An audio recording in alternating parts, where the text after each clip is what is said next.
Good morning, afternoon or evening, wherever you are. I'm Paul Clark and welcome to my studio. So what have I got for you lovely lot today? Well, normally when we think of watercolour skies, we think of nice blue skies with fluffy clouds. But today I thought we'd do something different and paint in some foreboding dark stormy skies. And I have had several of you ask how I'd go about painting lightning, so I'll include that in one of the demos. So we're going to have a go at painting these 3 stormy skies. So come and join me and we'll paint these step by step together.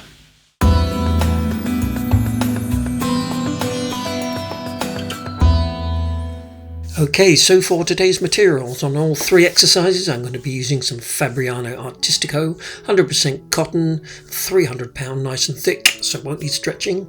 But as always, any decent watercolour paper will do. For my colours, I'll list them as I go through each demonstration, and for my brushes I'm going to be using a large Seascape, and for my range a 3/4 inch flat, number 12 and number 6 round.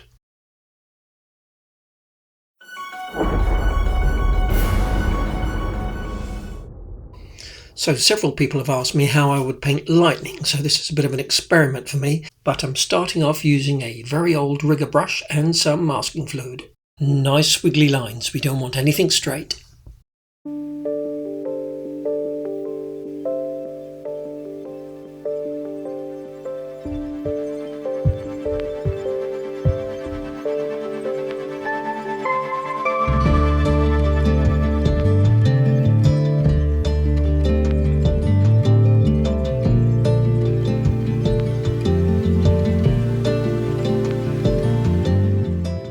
Then I'm going to wet the whole sheet with some, well, cleanish water. And still using the Seascape brush, I'm putting in some cobalt blue, some dark steam purple and some Payne's grey. Nice and rich and creamy, but you could use any colours you like. I am trying to get a graduated fade here with the lighter tones towards the bottom. Now I'm drying off my brush with a tissue and just lifting out to get that sort of glow effect around some of the lightning bolts. Now I've never painted lightning before in watercolour, so I'm learning also as we go along.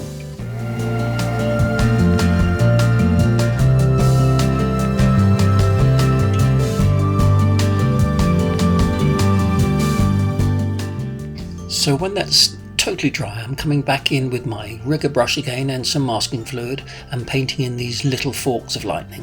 So when the masking fluid is removed, these won't be quite so white and bright as the original lightning I painted in that was masked on white paper, which is exactly what I'm after, hopefully. Now, did you know that a spark of lightning can be up to 5 miles long and can have as much as 1 billion joules of energy, and they hit the ground 1.4 billion times a year worldwide? Don't pretend you know about lightning. Anyway, what's important at this stage is everything gets totally dry.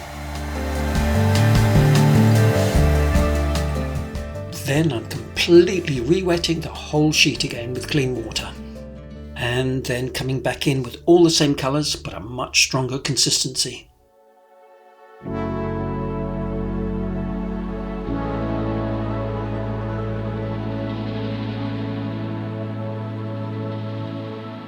And then same thing again, cleaning off my brush and lifting out the colours to get that nice glowing effect. All in roughly the same places I did the original.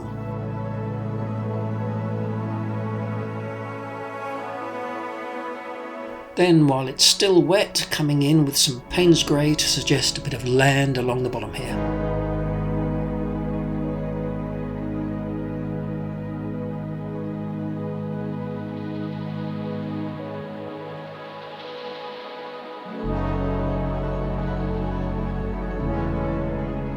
Okay, so now it's time to remove the masking fluid. Obviously has to be totally dry, and I'm using a rubber eraser here, but you can use your finger.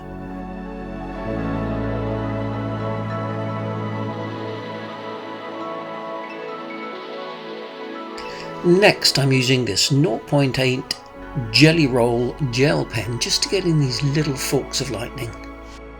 Now, those of you who follow along regularly will know that I usually use a Posca white ink pen, but this gel pen isn't quite as white and opaque, which is exactly what I wanted, a slightly more subtle line.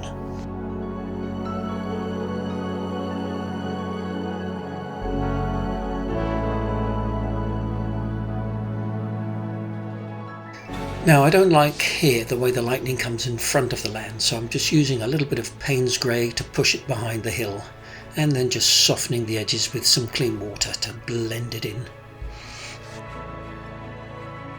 There we go, I think we're done, and this one took me about half an hour.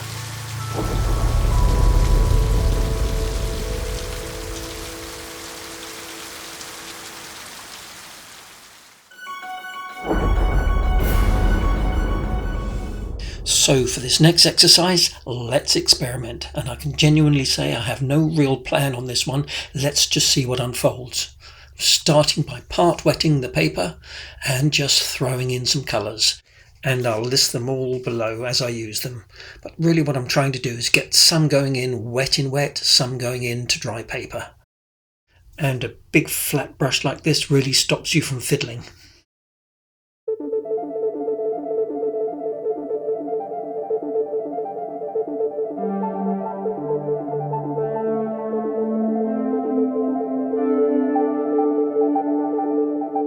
So most of the mixing of the colours is done directly on the paper rather than on my palette. And here I'm using quite a rich, creamy consistency of Payne's Grey.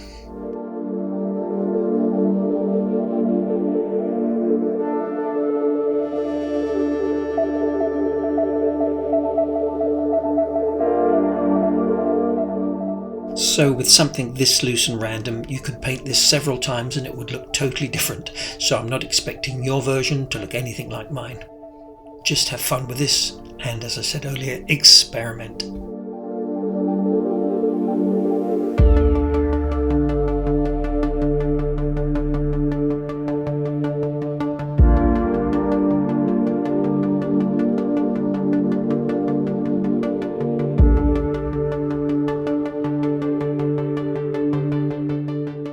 Next, I'm taking a dry tissue and just lightly dabbing out some of the colours. Hopefully this will suggest some wispy clouds. And I do like that little sense of light in the centre here, where perhaps the sun is just peeking out from behind the clouds.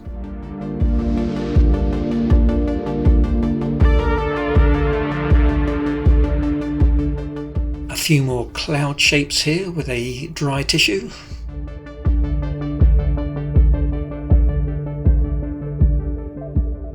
Now, there's no expectations for this painting at all. It may well end out in the bin of shame, but it's good fun trying, and you'll always learn something.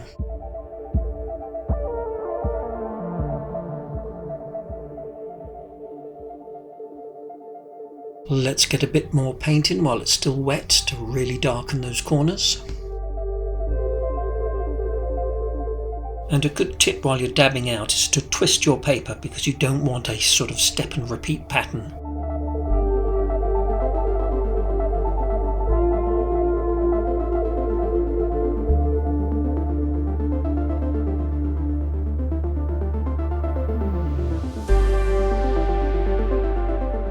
Right, let's go for it. I'm dropping in some big blobs of clean water straight into the wet. Hopefully we should get some nice cauliflowers and backgrounds.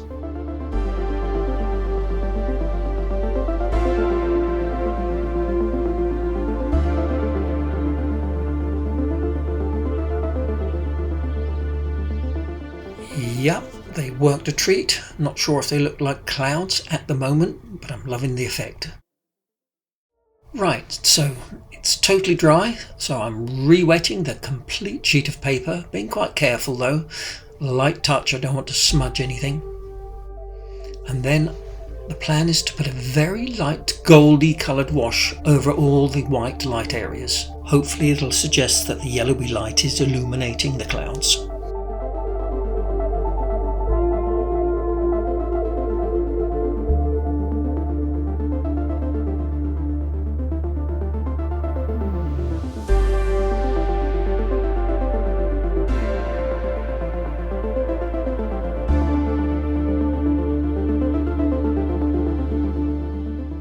well, it all looks a little bit stylized and perhaps semi-abstract, but I've got to say, I did enjoy painting this all in about 20 minutes.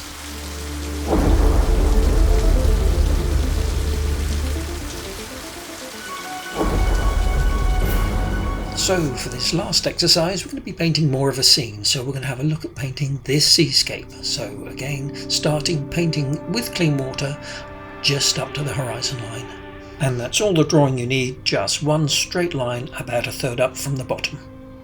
So exactly the same as before, I'm using my flat brush again, and I'll list all the colours I'm using below, but all of these colours do need to go in wet, so it's a good idea to have them pre-mixed.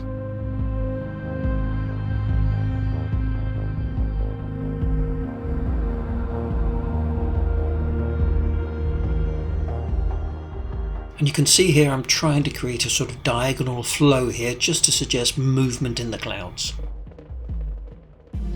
And don't be afraid to let all these colours mix and blend on the paper.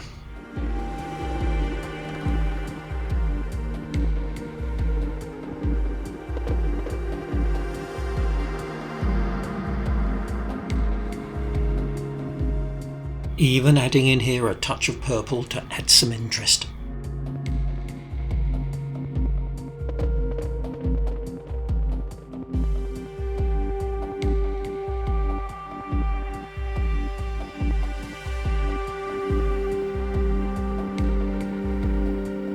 Just a little hint of alizarin crimson here just to add some warmth.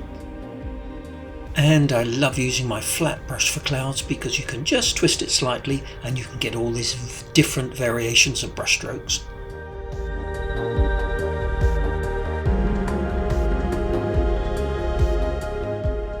Now I do want a little bit of movement in these clouds, so I'm tilting my board to about an angle of 45 degrees just to let it flow diagonally.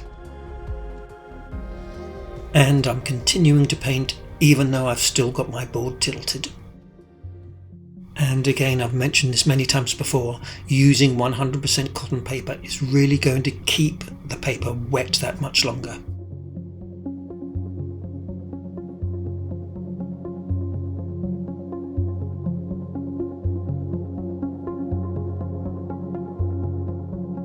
And if you can see things are drying out too quickly, just give them a light spray with clean water, not saturating it though.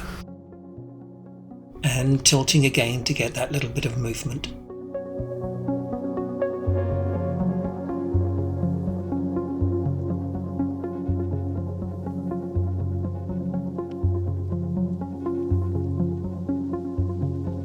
So all these mixes that I'm dropping in, I'm making sure that they're not too weak and watery, because you could be in danger of forming a cauliflower or back run.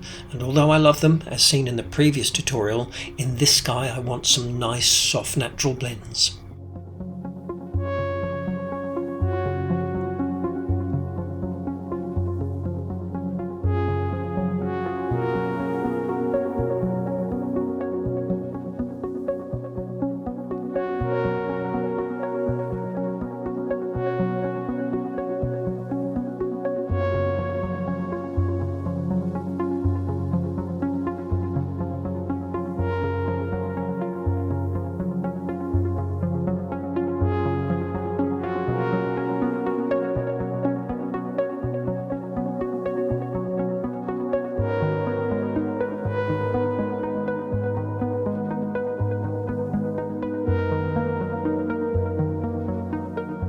Next, I'm taking my spray bottle and just lightly spraying this area here.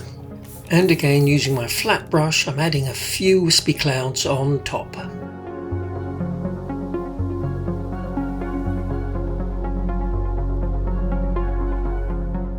And tilting again to get a little bit of movement.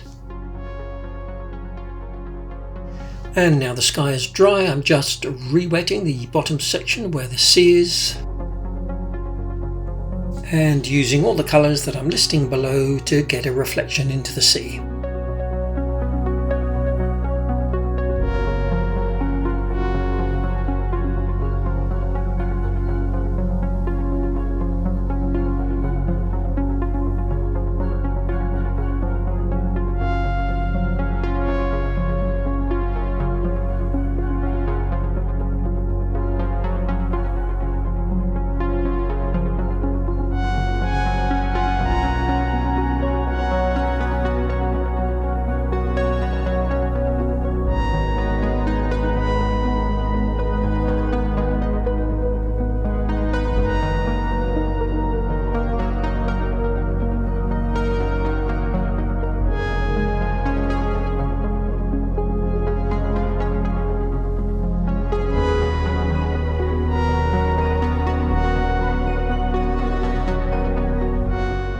So my horizon looks a little bit untidy, so we can soon fix that with a very light wash of Payne's Grey to suggest here some distant cliffs.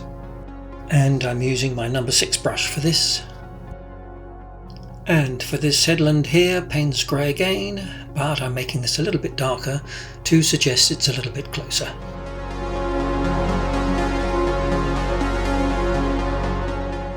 And why not a few rocks, but just make sure the bottom edge is nice and flat.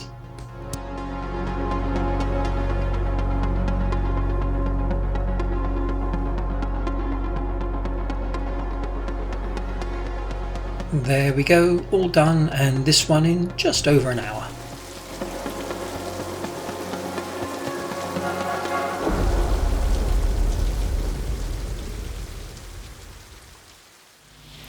Well, I hope you enjoyed that as much as I did, and you give all 3 of them a go. And remember, you can use these just as simple exercises rather than a finished painting.